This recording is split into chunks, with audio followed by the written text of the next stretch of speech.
ॲलोवेराची पाने. ॲलोवेरा जेलमध्ये deep moisturising properties असतात, जे केसांच्या मुळाशी पोहोचून केसांना मुलायम बनवतात.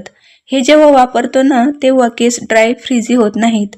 याच्यामध्ये एन्झाईम्स व व्हिटॅमिन ए, सी आणि ई असतात, जे नॅचरल शाईन देतात आपल्या केसांना, तसेच स्मूथ शायनी बनवतात.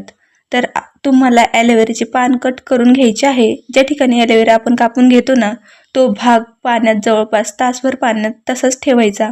कारण आपण जेव्हा हे पान कापून घेतो ना, तेव्हा यातून ॲलोईन नावाचा पिवळा घट्ट विषारी रस निघतो, जो आपल्या केसांसाठी हानिकारक असतो. नंतर पाण्यात ठेवल्याच्या नंतर स्वच्छ धुवून खालचा भाग थोडासा कट करून घ्यायचा आणि साईडचा जो काटेरी भाग आहे ना, तो पिलरच्या साहाय्याने काढून घ्यायचा. हा तुमच्या मिक्सरचं भांडं घ्यायचं, त्यामध्ये हे जेल काढून घ्यायचं आणि बारीक वाटून घ्यायचं. वाटून घेतल्याच्या नंतर एक स्वच्छ रुमाल घ्यायचा, रुमालाच्या साहाय्याने हे जेल गाळून घ्यायचं. आणि आता यामध्ये लागणार आहे आपल्याला व्हिटॅमिन ई कॅप्सूल.